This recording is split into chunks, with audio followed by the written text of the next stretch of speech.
ळमोबच्छायाडं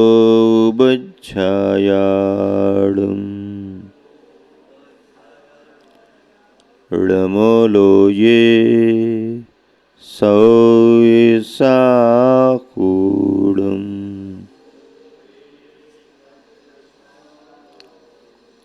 पंच परमेष्टि भगवान की, अहिंसा परमो धर्म की, गुरुवर आचार्य श्री विद्यासागर जी महाराज की, आचार्य प्रवर समय सागर जी महाराज की,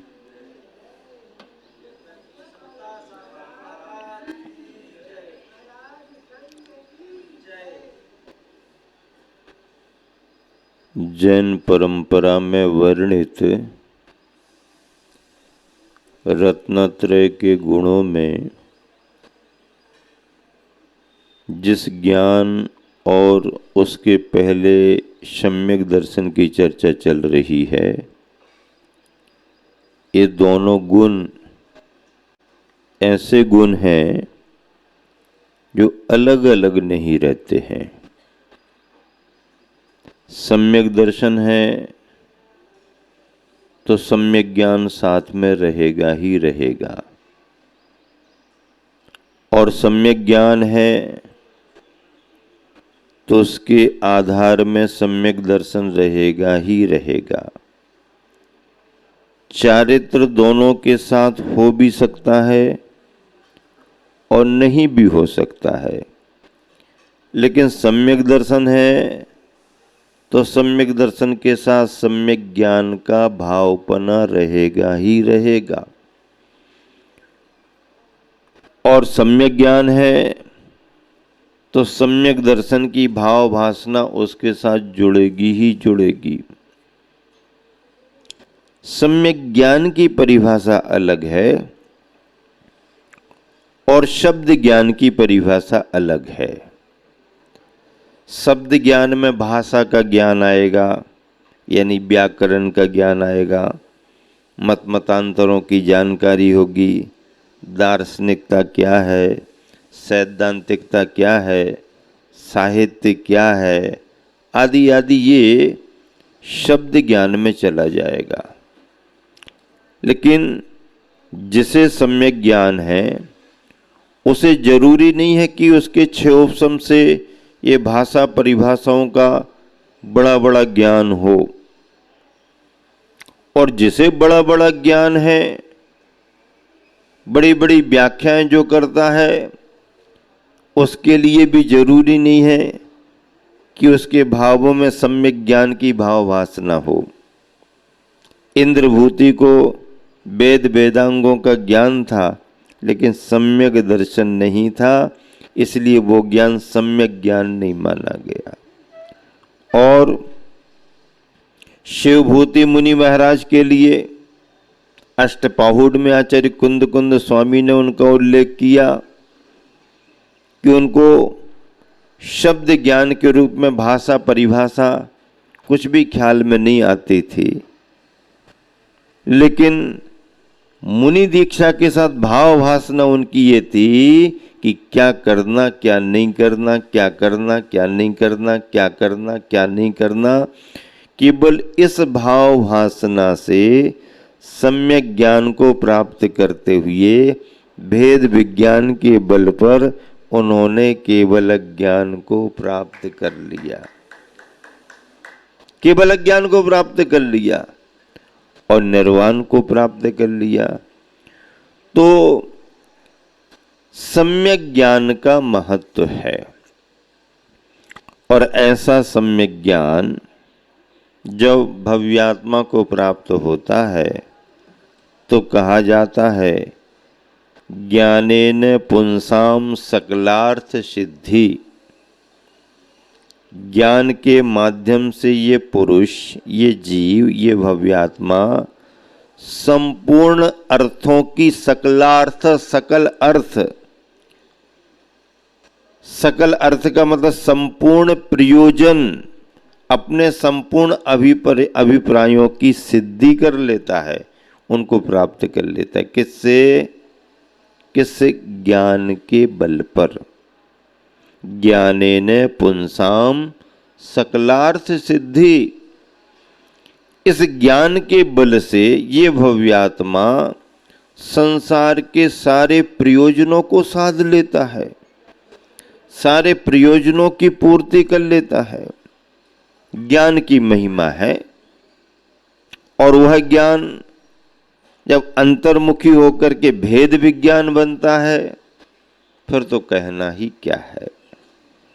और ये ज्ञान जो है वो हमारी आत्मा का गुण है। ग्रंथ उस गुण को प्रकट करने में कारण बनते हैं। ग्रंथों में लिखी गई बातें जब हम पढ़ते हैं और समझते हैं तो करंट कहाँ उठता है? ग्रंथ में उठता है करंट। ग्रंथ को खोल लिया, ग्रंथ में जरा एनर्जी आने लगी, 10-20 पेज पढ़ लिए, ग्रंथ को करंट मिल गया। नहीं, पहले ग्रंथ मुरझाया था, हमने उसको पढ़ना शुरू किया तो चार्ज हो गया। नहीं, वो तो जैसा है वैसा ही है। ग्रंथ को खोल करके जब हम पढ़ते हैं तो पढ़ते पढ़ते जो हमारे परिणाम बनते हैं, जो हमारे मन में विशुद्धता आती है, उससे ऊर्जा कहाँ मिलती है? खुराक कहाँ मिलती है? अंदर खुराक मिलती है। शरीर को आप दिन भर देते रहो, खिलाते रहो, और अगर विचारों में कोई आपकी ऊर्जा नहीं है तो शरीर शिथिल शिथिल रहेगा, कोई ताकत सी ही नहीं ऐसा लगेगा। जबकि दिन भर आप इसको खिला रहे हो, सुविधाएं दे रहे हो, लेकिन विचार शून्यता के कारण शरीर शिथिलता में रहेगा। और अगर कहीं किसी के लिए अच्छे अच्छे विचार मिल रहे हैं, सुनने से, पढ़ने से, विचार विचार विचार विचार, तो उन विचारों से जो अंदर तुम्हारे एनर्जी आती है, ऊर्जा आती है, फिर अगर भोजन ना भी मिले तो भी ये शरीर तरोताजा बना रहता है। संलेखना के उन समयों में जब आहार पहले छूट गया, धीरे धीरे पानी लिक्विड पर आ गए, फिर लिक्विड में भी इस प्रकार का ये छूट गया, उस प्रकार का ये छूट गया, इस प्रकार का ये छूट गया, सब छोड़ते छोड़ते और फिर आखिरी में क्या बचता है? पानी का भी त्याग करा दिया जाता है। और जब पानी का त्याग करा दिया जाता है तो फिर क्या होता है? तो आचार्य महाराज कहते हैं, समंत भद्र महाराज जी रत्नकरंडक में कहते हैं, पंच नमस्कार मना त्यनुम त्यजेत सर्व यत्नेन। पंच नमस्कार का स्मरण करते हुए अपने शरीर को छोड़ें। संलेखना का उपाय। जिनेंद्र वर्णी एक बहुत बड़े विद्वान हुए हैं, साधक भी रहे हैं। उन्होंने जैनेन्द्र सिद्धांत कोश की जो विपुल संपदा दिगंबर जैन समाज को सौंपी है, बहुत बड़ा उपकार है उनका जैन समाज के लिए। उन्होंने अपने मन से कुछ नहीं लिखा, सब ग्रंथों से निकाला, सब ग्रंथों से निकाला, लेकिन निकाल करके उसे संयोजना करना, ग्रंथ रूप देना, उसकी प्रेस कॉपी तैयार होना, कंपोज होना, प्रूफ रीडिंग होना कितना कठिन होता है। उन्हें बहुत सारी सामग्री उनके पिताजी से मिली थी। उनके पिता वकील थे, उस समय के, पुराने समय के बहुत बड़े वकील थे, एडवोकेट थे, जय भगवान उनका नाम था। तो वो स्वाध्याय करते थे, करते करते जो भी परिभाषाएं मिलती वो पर्चियां बना बना करके और जमा करते जाते थे अलग अलग। प्रारंभिक सामग्री उनको उनसे मिली, पिताजी से मिली, विरासत में मिली। फिर इनकी भी रुचि बढ़ी। ये उस समय के इलेक्ट्रिकल में इंजीनियर थे जिनेंद्र वर्णी, उस समय पुराने समय में, लेकिन सर्विस में आगे नहीं बढ़े, स्वाध्याय में मन लग गया और इन्होंने अपने जीवन में बड़ा परिश्रम किया। अनेक ग्रंथ तो दिए, लेकिन जैनेन्द्र सिद्धांत कोश जैसे अद्भुत ग्रंथ जिनेन्द्र वर्णी ने दिगंबर समाज को दिए। गुरुवर आचार्य श्री विद्यासागर जी महाराज का पहली बार उन्होंने दर्शन सन 1980 में मुक्तागिरी सिद्ध क्षेत्र पर किया था। मैं उस समय संघ में नया नया ब्रह्मचारी ही था, लेकिन चर्चा जब समाज में आती है, संघ में, तो ख्याल जाता है। मुझे वो सारी स्मृतियां सन 80 की आज भी हैं। जिनेन्द्र वर्णी भूदान यज्ञ प्रणेता विनोबा भावे के बहुत वैचारिक समकक्ष थे। उनके विचारों का आदान प्रदान होता रहता था।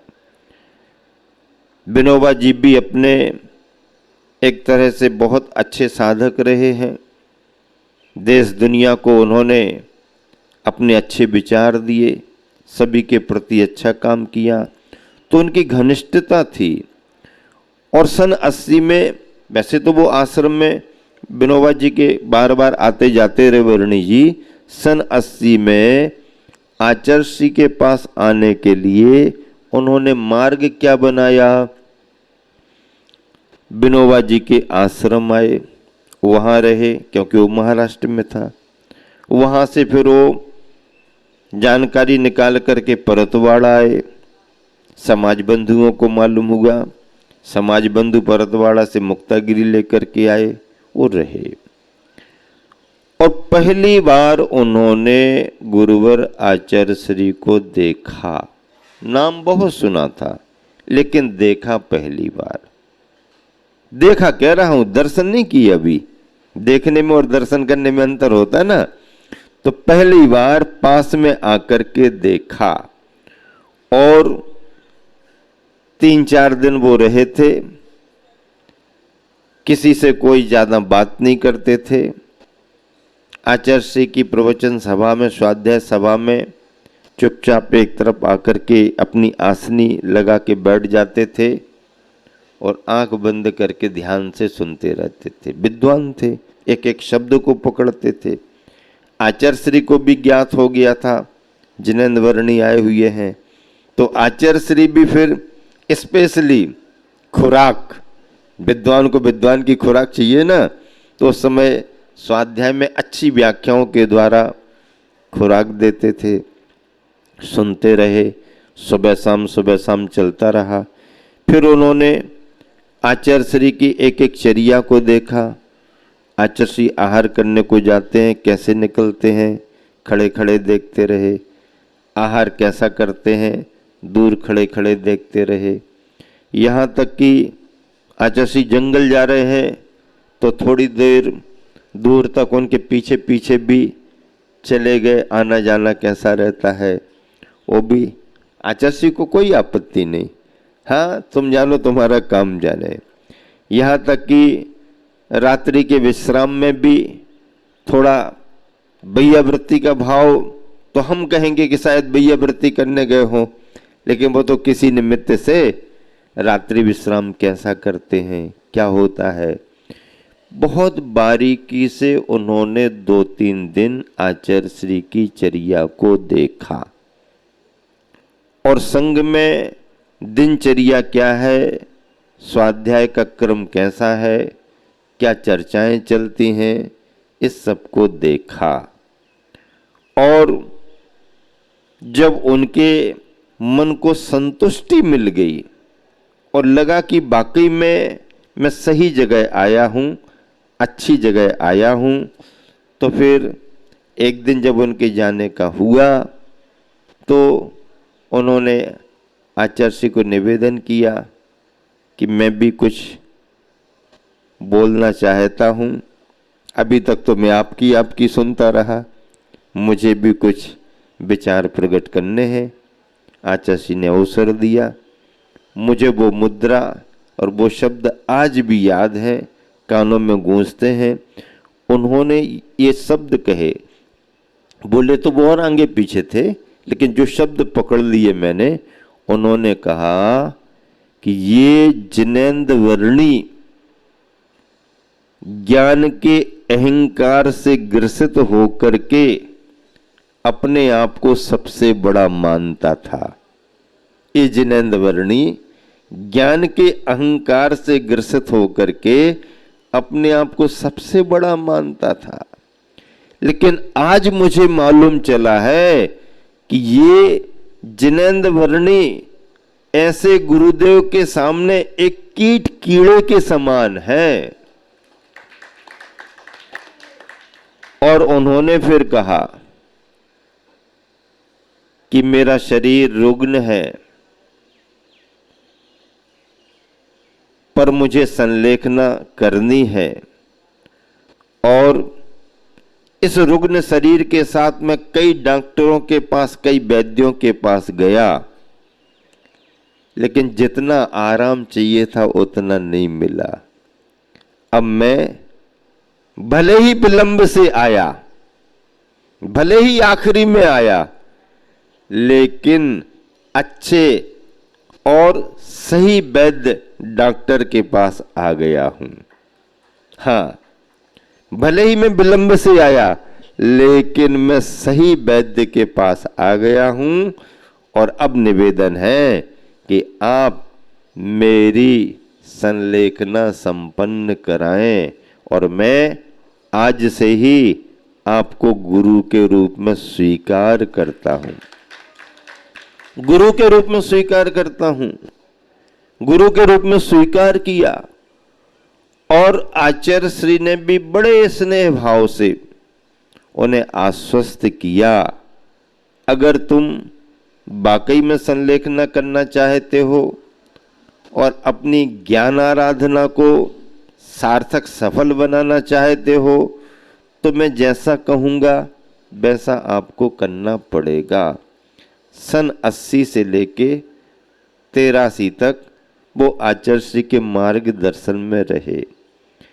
आचार्य श्री ने उन्हें स्थान दिए और उनके योग्य सेवा करने वाले चिकित्सक, वैद्य, बैयावर्ती करने वाले श्रावकों को भी नियुक्त किया, और फिर उनकी हर गतिविधि पर ध्यान रखते थे, बराबर पूरा सहयोग किया। ऐसा करते करते कुछ उनके ग्रंथ लेखन के कार्य भी अधूरे थे, तो आचार्य श्री ने उनको कहा, इन कार्यों को जल्दी संपादित करो ताकि कोई काम अधूरा भी ना रहे और समय पर पूरा हो जाए। आचार्य श्री ने उनको संकेत दिया, उन्होंने समय पर वो सारा कार्य संपन्न किया, फ्री हो गए। और सन 81 का समय उनको मिला, सन 82 का समय मिला। 82 की ग्रीष्मकालीन वाचना में वो सागर में आए और उन्होंने कहा कि गुरुदेव, आपके संकेतानुसार मैं सारे कार्यों से अब निर्विकल्प हो चुका हूँ,